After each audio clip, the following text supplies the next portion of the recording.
1950వ సంవత్సరం జనవరి 26వ తేదీ నుండి మన భారతదేశంలో రాజకీయంగా సమానత్వం ఏర్పడి ఉన్న సాంఘిక ఆర్థిక రంగాలలో అసమానత్వమే నెలకొని ఉంటుంది. ప్రజాస్వామ్య విరుద్ధమైన ఈ అసమానత్వాలను మనమంతా ఏకమై వీలైనంత త్వరలో రూపుమాపనట్లయితే ఈ సాంఘిక ఆర్థిక అసమానతల ద్వారా బాధింపబడే ప్రజానీకంలో సహనం నశించిపోయి వారు తిరుగుబాటు చేయడం తప్పదు. ఒకవేళ అలాంటిదే జరిగినట్లయితే ఎన్నో వ్యయప్రయాసల కోర్చి మనం నిర్మించిన ఈ ప్రజాస్వామిక వ్యవస్థ తునాతునకలైపోతుంది.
ఇంతటి రాక్షస కృత్యంరా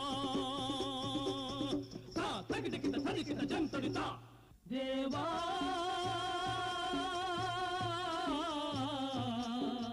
సంతానా దేవనందనానా కులం పేరుతో బడుగు జీవులను కూల్చేశారయ్యో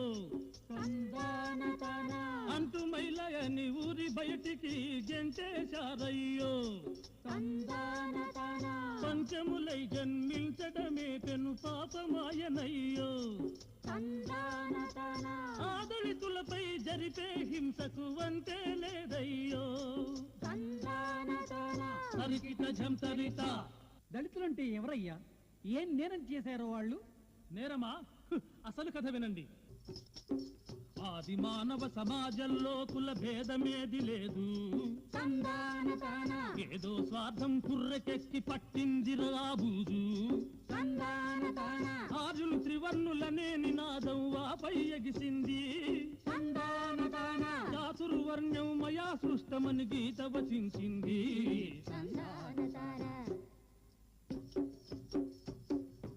ఆ నాలుగు వర్ణాలు కాలక ఐదో వర్ణం వతికించారా? అంటరాని వారని అన్నారా? పంచజులంటూ నిరసించారా? ఎంత వింత విపరీత సృష్టిరా ఈ పంచమ బ్రహ్మ జాతి వేదం పుట్టిన భూమి మీద గౌరాయిదేమి నీతి తరికిట జంతరిత. ఇంకా ఏం చేశారో తెలుసా ఆ పెద్దలు? అస్పృశ్యులు వీధిలోకి వెళితే ఇంత అఘాయిత్యం జరుగుతుంటే దళితులను కాపాడే దయామయుడే పుట్టలేదా? ఎందుకు పుట్టలేదు? దక్షిణాదిలో రామానుజుడు, కర్ణాటకలో బసవేశ్వరుడు. దక్షిణాదిలో రామానుజుడు, కర్ణాటకలో బసవేశ్వరుడు. ఉత్తరాదిలో కబీరు దాసు, తెలుగు గడ్డలో బ్రహ్మనాయుడు. తెలుగు గడ్డలో బ్రహ్మనాయుడు. సంస్కర్తలుగా పుట్టారా, సమధర్మం నిలబెట్టారా. సంస్కర్తలుగా పుట్టారా, సమధర్మం నిలబెట్టారా. బళానోయ్ బలి తమ్ముడా, మేల్ బళానోయ్ దాదానా. తకిట కిట తరికిట తరికిట థా. जन्म तेरा बातों ही बीत गयो, जन्म तेरा बातों ही बीत गयो। तूने कब हुआ राम कहो रे, तूने कब हुआ कृष्ण कहो। जन्म तेरा बातों ही बीत गयो, जन्म तेरा बातों ही बीत गयो, जन्म तेरा बातों ही बीत गयो।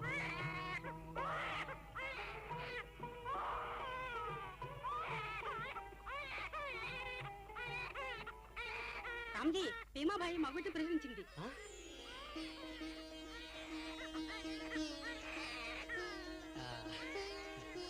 ఈరోజు ఏప్రిల్ 14వ తేదీ. 14వ బిడ్డ కలగటం ఆశ్చర్యం కదా రామ్జీ? ఆశ్చర్యం కాదు, అద్భుతం. నీకు గుర్తుందా మీరా, సన్యాసిగా మారిన మన బంధువు మన ఇంటికొచ్చి ఏం చెప్పాడు?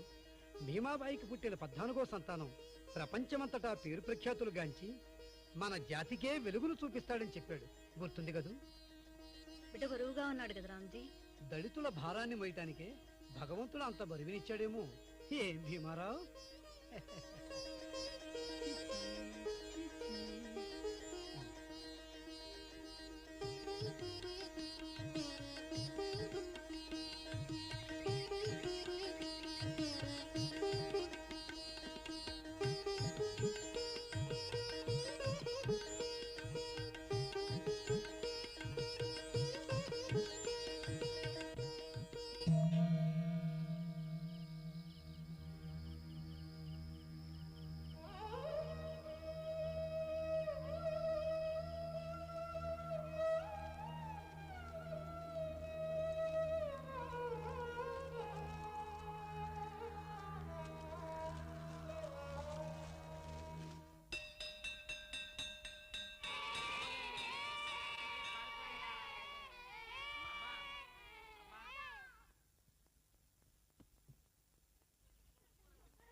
నమస్కారం మాస్టారు.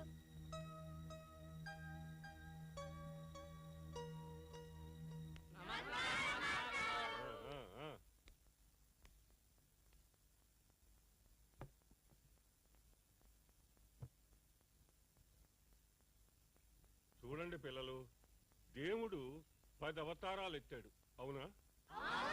ఆ 10 అవతారాల్లో వరహావతారం ఉందా? వరహావతారం అంటే పంది అవతారం. పందిని దేవుని అవతారాల్లో ఒకటిగా పూజించి పందిలోనే దేవుణ్ణి చూడగలిగినప్పుడు మనిషిలో దేవుణ్ణి చూడలేకపోవడం గుడ్డివాడి లక్షణం. చూడండి అబ్బాయిలు, మనిషి తెలివితేటలు కులాన్ని బట్టి ఉండవు, అతని గుణాన్ని బట్టి ఉంటాయి. మీ తెలివితేటలు కనుక్కోవడానికి నేను ఇప్పుడు చిన్న ప్రశ్న వేస్తాను. జవాబు తెలిసిన వాళ్ళు వచ్చి బోర్డు మీద రాయాలి. ఒక రాజుగారు ఉన్నారు. అతని వయస్సు అతని భార్య వయస్సు కంటే 5 సంవత్సరాలు ఎక్కువ. అతని భార్య వయస్సు వాళ్ళ కుమారుడి వయస్సు కంటే 3 రెట్లు ఎక్కువ. మరి ఆ కుమారుడి వయస్సు మరొక 15 సంవత్సరాలు వచ్చేసరికి 25 సంవత్సరాలు నిండుతాయి. మరి ఇప్పుడు ఆ రాజుగారి వయస్సు ఎంతో చెప్పండి. రే వర్మ, నువ్వు చెప్పు. నాకు తెలియదు మాస్టారు. నేను చెప్తాను మాస్టారు. ఏది బల్ల మీద రాయి.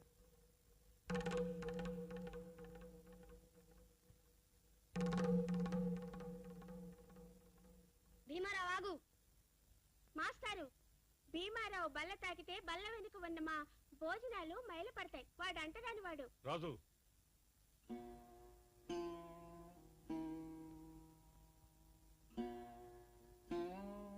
భీమారావు బల్లని తాకితేనే మైలు పడిపోయే భోజనాలు మీరు చేస్తున్నారన్నమాట. భీమారావు, నువ్వు రాయ్. కుమారి వయసు కంటే భార్య వయసు 3 రెట్లు ఎక్కువ కాబట్టి 10 3 30. భార్య కంటే రాజుగారి వయసు 5 సంవత్సరాలు ఎక్కువ కాబట్టి 30 + 5 = 35. నాయనా భీమారావు, ఒక బోయివాడి శోకం శ్లోకంగా మారి రామాయణమైంది. అంటరానితనం నీకు శాపమైన ఆ శాపం ఈ ప్రపంచానికి ఒక వరం కావాలి.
మంచి చూడ బాబయ్య, ఇంటికి ఎన్న పూసలా ఉంది, చక్క చక్క దిగిపోతుంది. జాగ్రత్త మరి, మాటల్లో పడి దాని తోలు నువ్వు కత్తిరిస్తే నీ తోలు నే కత్తిరిస్తా.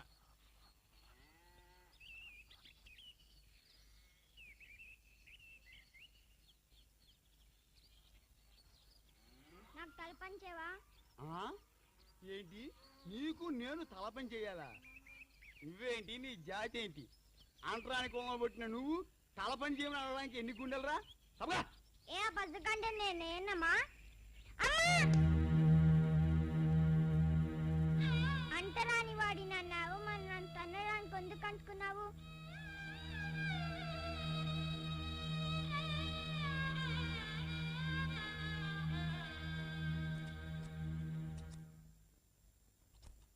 मत कर मोह तू, मत कर मोह तू, हरि भजन को मान रे तू, हरि भजन को मान रे। मत कर मोह तू, मत कर मोह तू, भजन को मान रे तू, हरि भजन को मान रे, हरि भजन को मान। పెట్టావా గుడుక్కుమన్నావా? మాట్లాడు పెంపుడు పిల్లి అమరావు అంబేద్కర్ మ్యావ్ మ్యావ్ మ్యావ్. మాట్లాడు పెంపుడు కాకి కావ్ కావ్ కావ్.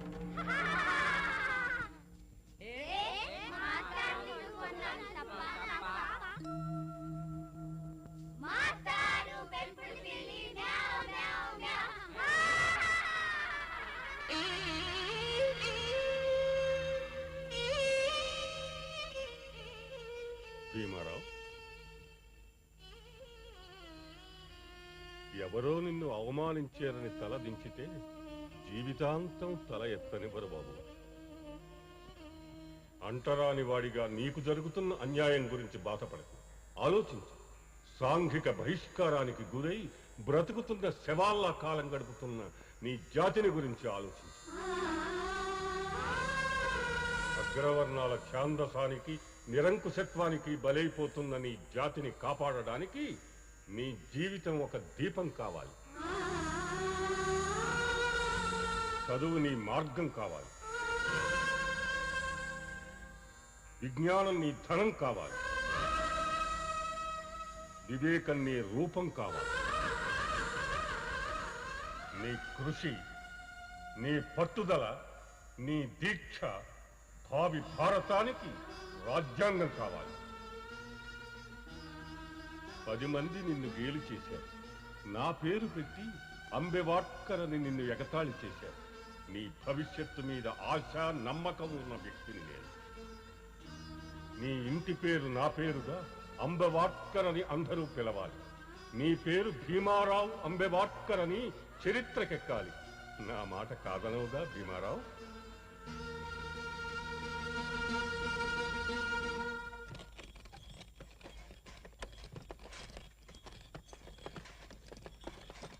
నమస్కారం మాస్టారు. విన్నాను రామ్జీ, మకాం బొంబాయి మారుస్తున్నావుటగా? అవును మాస్టారు, ఇక్కడ కంటే ఆర్థికంగా బాగుంటుందని. రామ్జీ, నువ్వు మళ్ళీ పెళ్లి చేసుకున్నావట? అవును, పిల్లల మంచి చెడ్డలు చూడటానికని. మాస్టారు చిరంజీవి. సరే గాని ఎన్ని కష్టాలొచ్చినా అంబేద్కర్ చదువు మాత్రం ఆపకు. కష్టాల్లో బ్రతికిన వాళ్ళు, అనుభవంలో ఎదిగిన వాళ్ళు గొప్పవాళ్ళు అవుతారు. అలాగే మాస్టారు. ఉంటాను అంబేద్కర్. ఆయుష్మాన్ భవ. వస్తాం మాస్టారు. ఇక బయలుదేరు.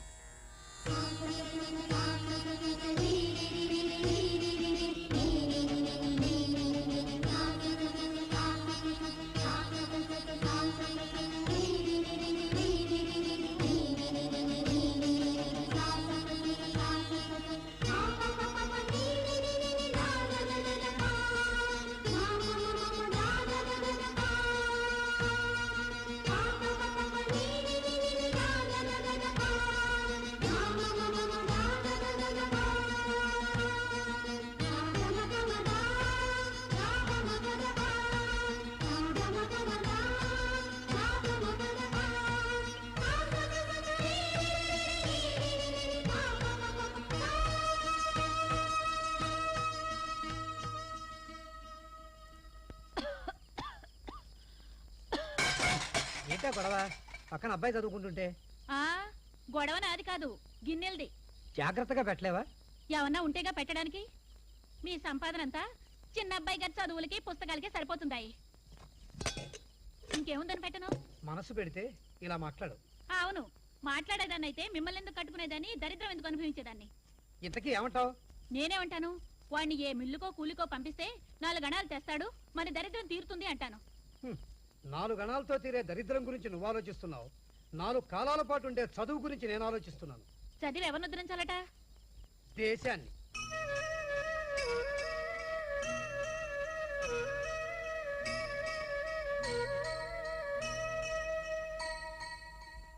కూజంతం రామ రామేతి మధురం మధురాక్షరం ఆరుహ్య కవితా శాఖం వందే వాల్మీకి కోకిలం. కూర్చోండి కూర్చోండి.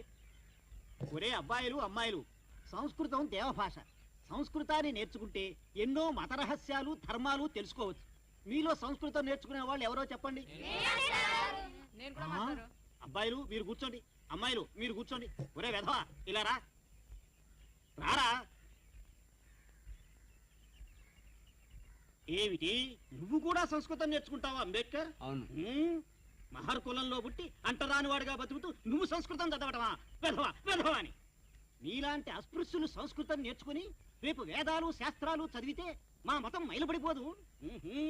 నీకు చదివిస్తే భవిష్యత్తులో మాకే పోటీ వస్తారా? ఇట్లాంటి పిచ్చి పిచ్చి ఆలోచనలు మానకపోతే బడి నుంచి ఇప్పుడే నేను బయటికి పెడతాను.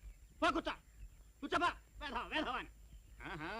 ఒరే పిల్లలు, ఇక్కడ గాలి అట్టలేదు, మీరంతా చెట్ల కింద పదండి.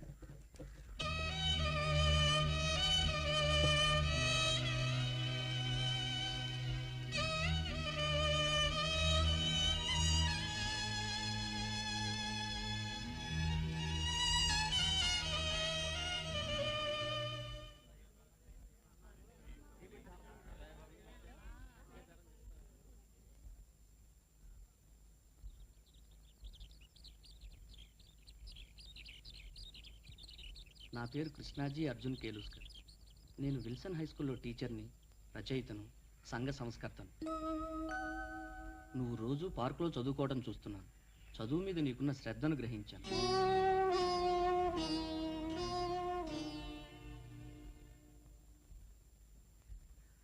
బాధపడుతున్నావా బాబు? నువ్వు సంస్కృతం నేర్చుకుంటానంటే సంస్కారం లేని మాస్టారు నిన్ను అవమానించాడు కదూ. సముద్రానికి ఎల్లలు, విజ్ఞానానికి హద్దులు నిర్ణయించే అధికారం ఎవ్వరికీ లేదు. నిన్ను అంటరాని వాడిగా చూడనివి ఈ పుస్తకాలు. ఇవిగో, చదివి నీ విజ్ఞానాన్ని ప్రదర్శించు.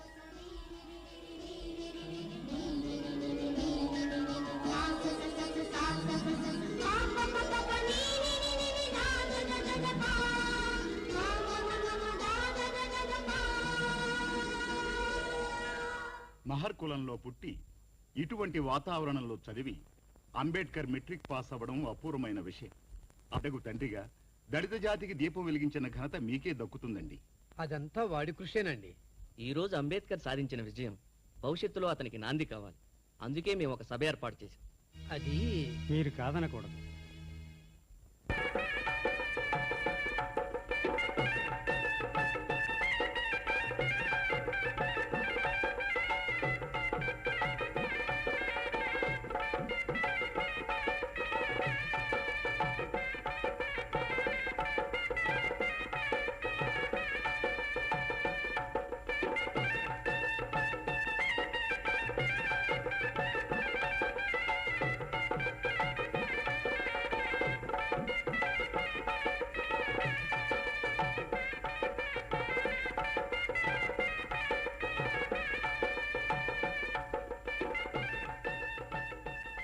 తీసుకో అంబేద్కర్.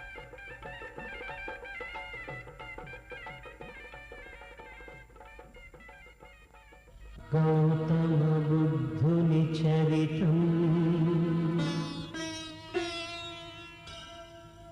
త్యాగాంకిత జీవన గీతం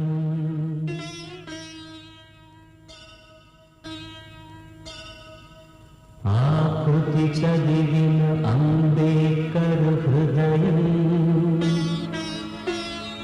శతదళ వికసిత కమలం.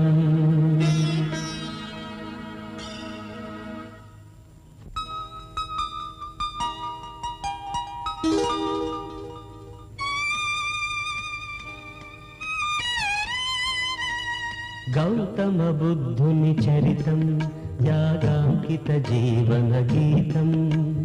గౌతమ బుద్ధుని చరితం త్యాగాంకిత జీవన గీతం ఆకృతి చదివిన అంబేద్కర్ హృదయం శతదళ వికసిత కమలం.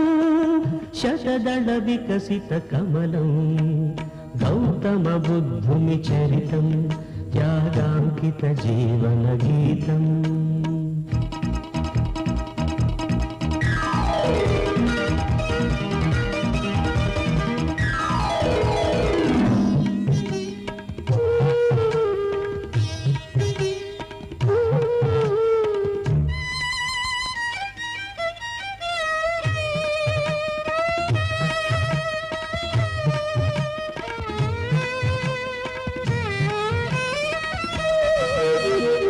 ఆటైనా ఏ పాఠమైనా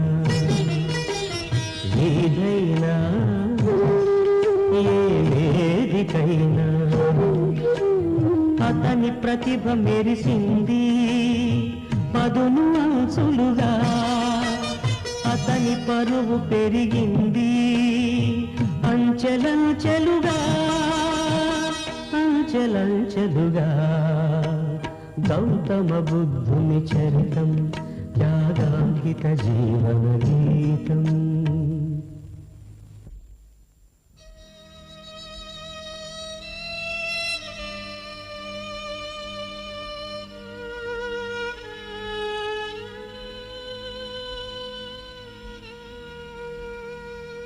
అంబేద్కర్, ఒంటరిగా కూర్చొని ఏం ఆలోచిస్తున్నావో నాకు అర్థమవుతుంది. ఎఫ్ఏ పాస్ అయ్యావు, ఆ పై చదువులు ఎలా చదవాలనా?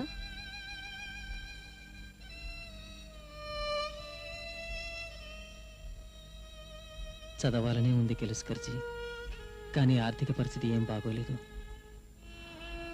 నాన్నగారి ఆరోగ్యం అంతంత మాత్రంగానే ఉంది. సంపాదన కోసం చదువు మానేయాలేమోనని భయంగా ఉంది. ఆశయం ఉంటే మార్గం లేకపోలేదు. గాయక్వాడ్ మహారాజ్ సాయిజీరావు గురించి వినే ఉంటావు. బొంబాయి టౌన్ హాల్లో వారి ప్రసంగం విన్నాను. అర్హత గల నిమ్న జాతులకు పై చదువులకై ఆర్థిక సహాయం చేస్తానని కూడా చెప్పారు. ఈ చదువు విషయంలో వారి సహకారం అందుతుందని నా ఆశ. రేపే నిన్ను సాయిజీరావు గారి సమక్షానికి తీసుకువెళ్తాను.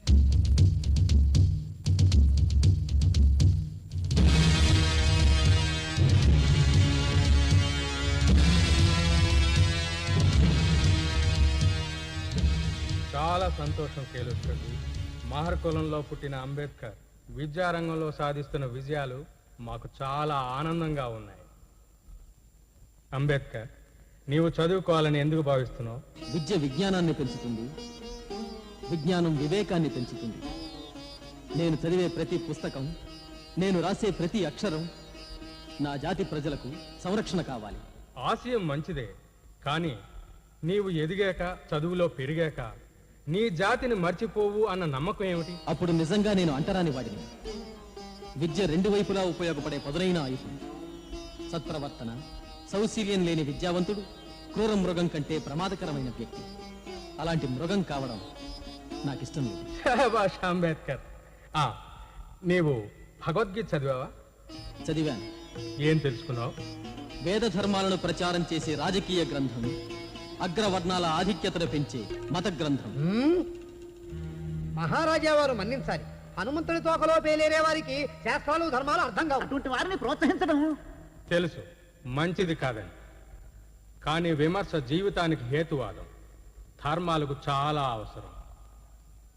అంబేద్కర్, నీ అభిప్రాయాలను ఎంతో నిర్భయంగా చెప్పావు. మాకది ఎంతో ఆనందంగా ఉంది. దేశానికి ధైర్యవంతులైన సిపాయిలు ఎంత అవసరం, మేధావులు కూడా అంతే అవసరం. మా అభిమానం, ప్రోత్సాహం నీకు ఎప్పుడూ ఉంటుంది. నీ చదువుకై నెలకు 25 రూపాయలు ఉపకార వేతనంగా అందజేస్తున్నాం.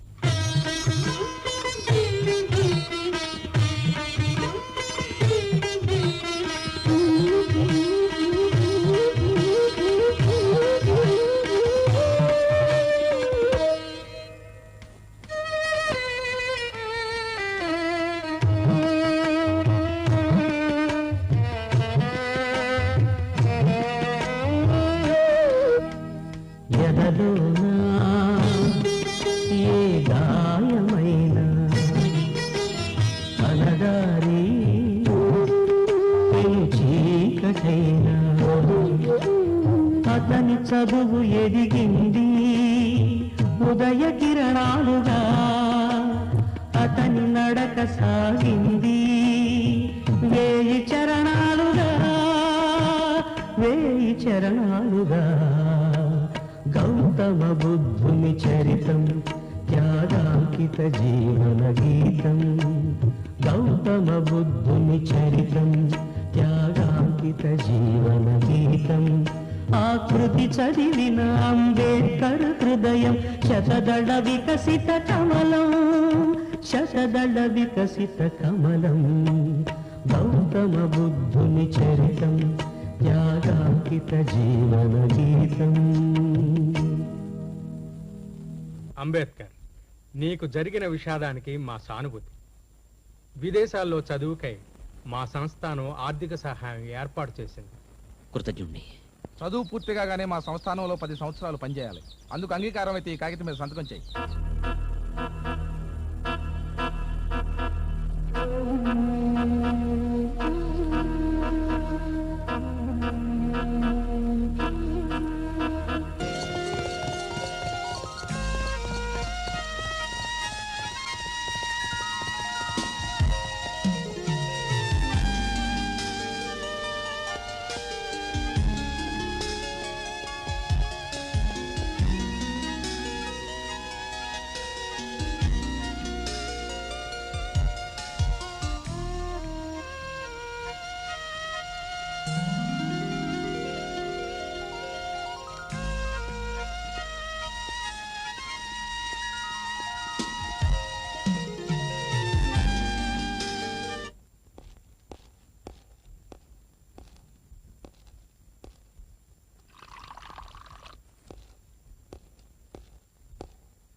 Hello, Ambedkar.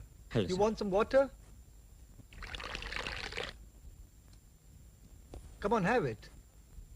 Well, sir, Come on, have it. What's the matter, Ambedkar? Have it. Come on, take it.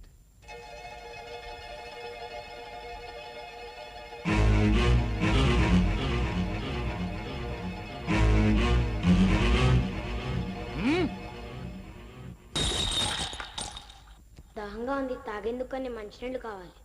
మీ కులం ఏంటి? అది అది మారకులస్థలం. ముందే చెప్పొచ్చుగా. ఆమెతే కులం గురించి ఎందుకు చెప్పాలండి? దాహం అయితే ఆ మురుకుంట్లో ఉన్న నీళ్లు తాగండి.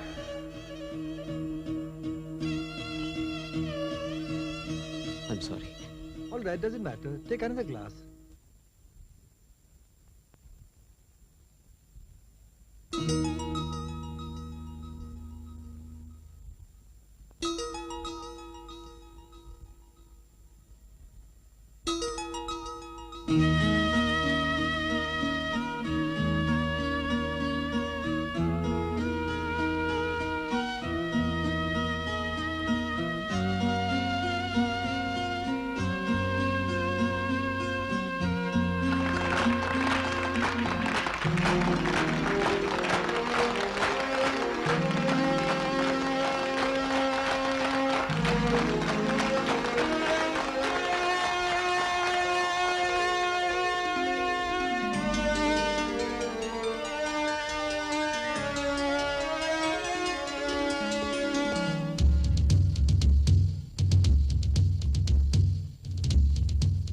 నన్ను ఎంతగానో ప్రోత్సహించి మీ ఆస్థానంలో మిలిటరీ సెక్రటరీగా నియమించినందుకు కృతజ్ఞుణ్ణి.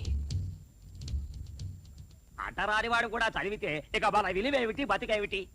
మహారాజా వారి చేదస్తం మరీ ముదురుబావా ఆ వెధవని ఏ హాలు ఉడ్చేవాడుగానో చెప్పులు దుడిచేవాడుగానో ఉంచాడా, ఏకంగా బరోడా సంస్థానానికి మిలిటరీ సెక్రటరీని చేశాడు. వీడి కింద పని చేస్తున్నానని మా ఆవిడికి తెలిస్తే విస్తట్లో కూడు కూడా పెట్టదు.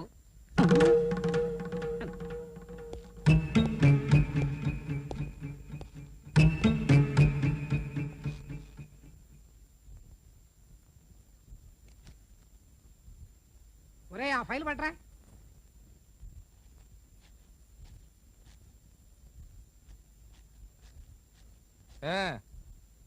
ఫైల్ తాగే తీసుకొచ్చావా?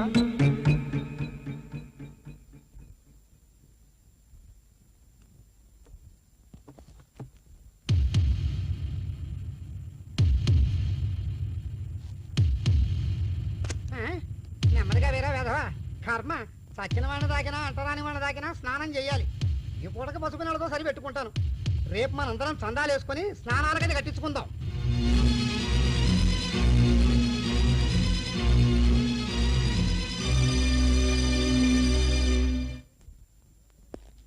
ఆగో, ఇదేం కులం? కులంతో పనేమిటి? హిందువులని చెప్పి మా సత్రంలో చేరతావా? మర్యాదగా ఖాళీ చేయి. డబ్బులు ఇస్తున్నప్పుడు నేనెందుకు ఖాళీ చేయాలి? అయినా సత్రంలో ఉండడానికి కూడా కుల మతాలు కావాలా? నేను మనిషిని కా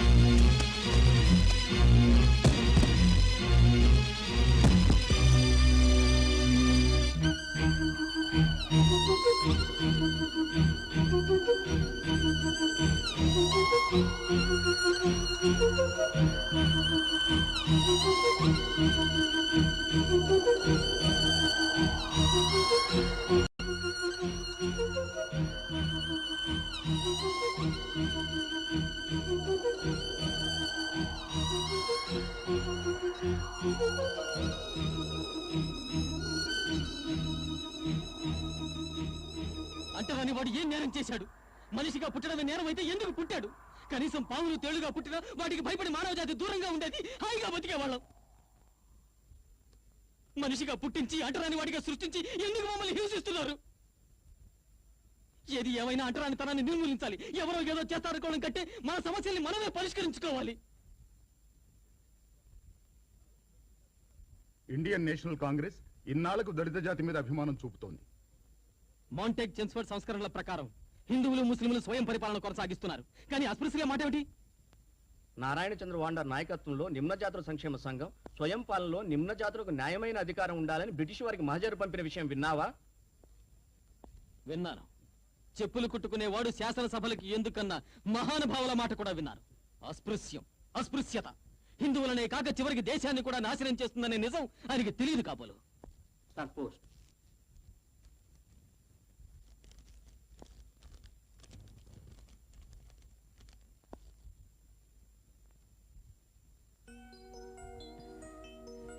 సిడెన్హామ్ College of Commerce and Economics లో నాకు ప్రొఫెసర్గా ఉద్యోగం వచ్చింది.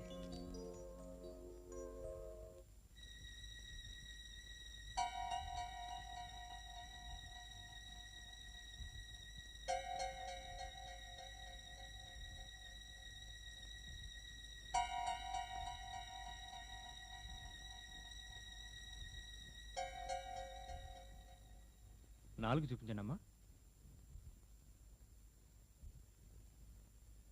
ఏం పర్వాలేదు, మందులు రాసిస్తాను, తగ్గిపోతుంది.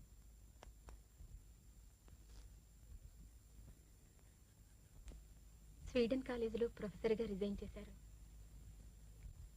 లండన్ వెళుతున్నారు. లండన్లో మీ ఆరోగ్యం జాగ్రత్త. కోలాపూర్ మహారాజా వారు అందించిన సహాయం నా లండన్ చదువుకే సరిపోతుంది.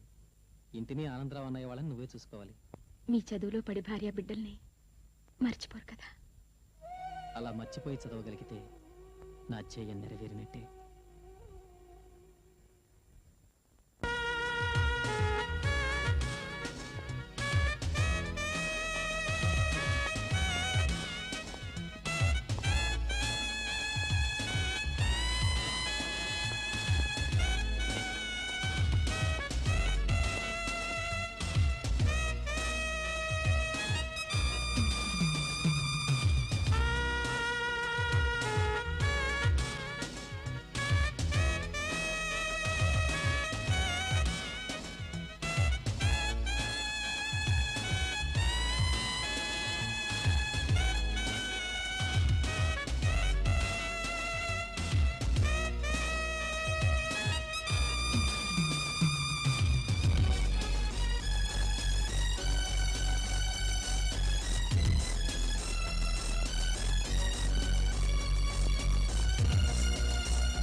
Excuse me, eating in the library is prohibited. I'm afraid you'll have to leave.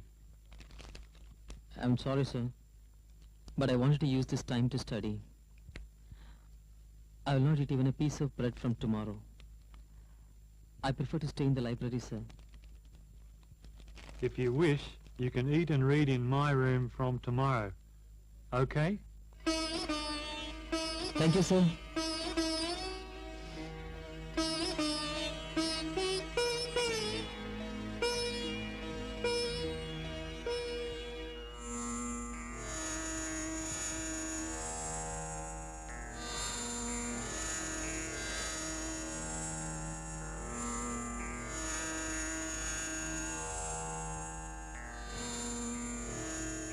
శతాబ్దాలుగా అస్పృశ్యత అనుభవిస్తున్న జాతికి వెలుగు చూపడమే మా సభ ఉద్దేశం. అస్పృశ్యులలో ఆత్మాభిమానం, ఆత్మగౌరవం పెంచి వారి అభివృద్ధికి సాయపడడమే మా ఆశయం. హిందూ మతంలోని వర్ణ వ్యవస్థను సమూలంగా నిర్మూలించాలి. అప్పుడే అస్పృశ్యత అదృశ్యమవుతుంది. ఈ దేశంలో మహాత్ములకు, మహర్షులకు కొరత లేదు. ఎవరైనా, ఏ ఒక్కరైనా ఈ అస్పృశ్యతను రూపమాపారా? లేదు. చాతుర్వర్ణ వ్యవస్థను గౌరవించి మత గ్రంథాలను పూజించే మత ఛాందసం ఈ దేశంలో నశించాలి. అందుకే నా ఈ విప్లవ శంఖం. మానవత్వం, ఆర్థిక సమానత్వం కోసం పీడిత వర్గాలు ఏకమై విప్లవ బావుట ఎగరవేయాలి. బహిష్కృత హితకారిణి సభ ఉద్దేశాలను మీకు మనవి చేస్తాను. మన సభ ద్వారా స్కూళ్లను, హాస్టళ్లను స్థాపించి అస్పృశ్యులలో విద్యాభివృద్ధిని కలిగించాలి. గ్రంథాలయాలు, సాంస్కృతిక సభలు, నాటకాలు, వీటి ద్వారా మన జాతుల్లో నాగరికతను పెంచాలి. మనకు జరిగే అక్రమాలను, అన్యాయాలను ప్రభుత్వం దృష్టికి తెచ్చి పరిష్కారానికి పోరాటం సాగించాలి.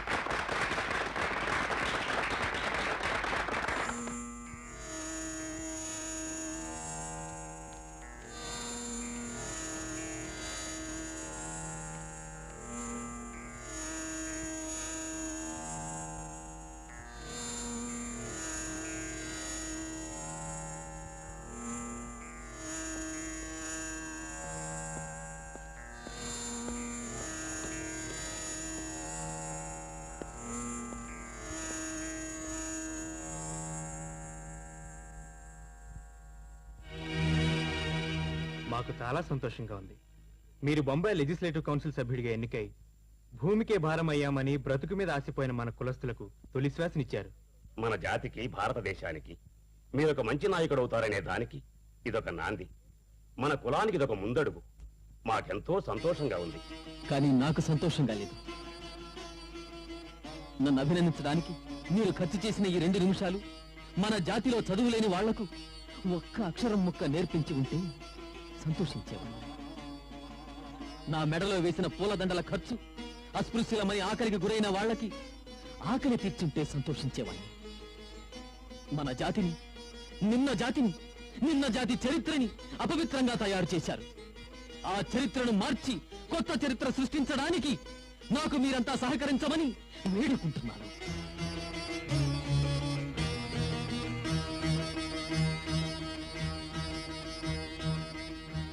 ఏం జరిగింది? ఎలా జరిగింది?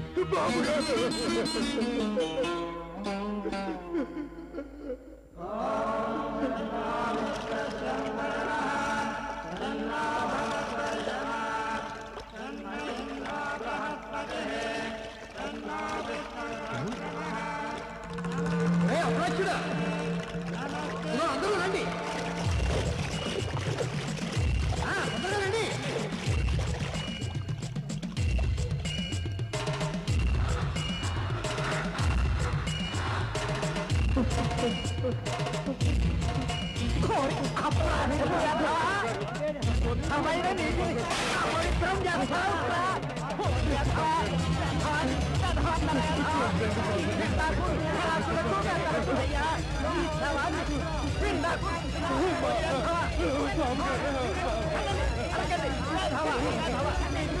అస్పృశ్యతా విముక్తికి సాగిన అంబేద్కర్ తొలి అడుగు, వేళ్లు దిగిన వర్ణ వ్యవస్థపై వేసిన చిచ్చర పిడుగు,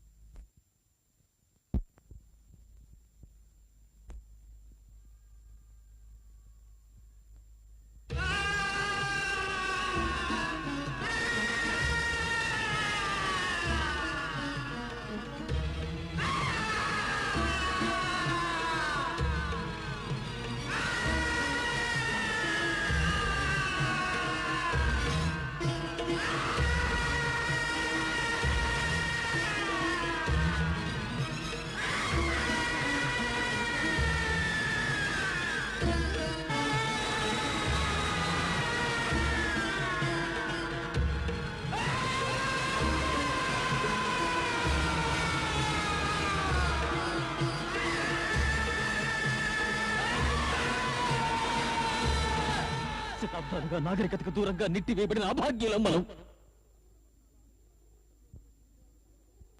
అగ్రవర్ణాల అహంకారపు మంటల్లో మన శరీరాలను తగలబెట్టుకుంటాం సజీవ శవాలం మనం. మత ఛాందసుల పిడికిళ్లలో మన స్వేచ్ఛ నలిగిపోతుంటే, మత గ్రంథాల పేజీల్లో మన బ్రతుకులు నెత్తులు కాలుస్తుంటే చూస్తూ కూర్చునే సమయం దాటిపోయింది. మన స్వేచ్ఛకు, మన బలానికి, మన హక్కులకు, మన జాతి శంఖారావం పూరించే సమయం వచ్చింది. దాహం తీర్చుకోవడానికి గురికెడు నీళ్లు ఇవ్వక మురికి గుంటలో నీళ్లు తాగమంది కులం, కుళ్ళు గుంటలో నీళ్లు తాగే ప్రపంచం. విదేశాల్లో చదివినా, ఎన్నో డిగ్రీలు సాధించినా అస్పృశ్యుడివి, అంటరాని వాడిననే నేరంతో నిలువ నీడ లేకుండా బజారులోకి నెట్టింది మత దురహంకారం. ఒకరి స్వాతంత్రాన్ని కాజేసే హక్కు మరొకరికి లేదు. దోచుకోబడిన మన స్వతంత్రం గురించి ఆలోచించే ముందు, ఆ స్వాతంత్ర్యం కావాలని పోరాడే ముందు మనలో మార్పు రావాలి. ఎంగిలి మితుకుల కోసం అగ్రవర్ణాల వారి వాకిళ్ల ముందు బతికే బానిసత్వం మనలో పోవాలి. అంటరానితనం అనే బానిస సంఖ్యలు తెంచుకునే సమయం వచ్చింది. ఈ మహచ్చరువు అగ్రవర్ణాల ఆస్తి కాదు. మన మతం కాని ముస్లింలు, క్రైస్తవులు దాహం తీర్చుకునే చోట హిందూ మతంలో పుట్టి హిందూ మతంలో చచ్చే మనకు నాలుగు తడుపుకునే అర్హత లేదా? శతాబ్దాల అనాగరికత మత ఛాందస మహద్వారాలను బద్దలు చెయ్యడానికి లేవండి, ఒక్కటిగా నడవండి, కలిసి పోరాడండి, పోరాటం సాగించండి. పోరాటం పోరాటం పోరాటం పోరాటం. అంటరాని బానితనమనే పిశాచిని గెంటివేయగా నడుం బిగించి దళితులు చేసే పోరాటం జ్వలితుల గుండెల ఆరాటం పోరాటం పోరాటం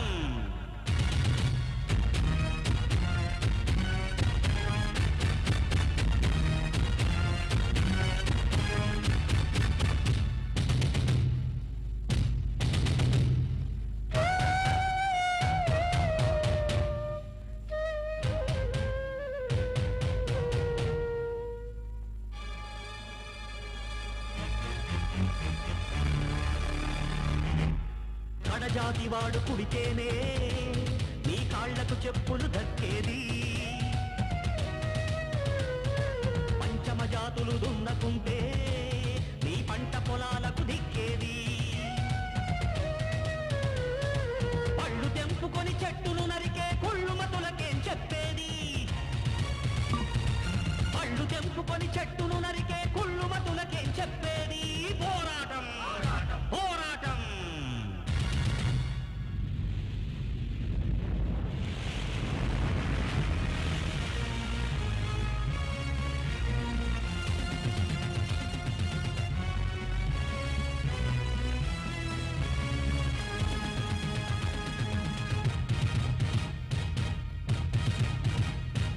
కురిసే నీటిని నిలిపే చెరువుకి కులభేదమంటగడతారా మట్టికి పుట్టకు పూజలు చేసి మనిషిని దూరం కొడతారా ఈ వంచన ఇకపై సాగదని ఎప్పుడైనా తెలుసుకుంటారా ఈ వంచన ఇకపై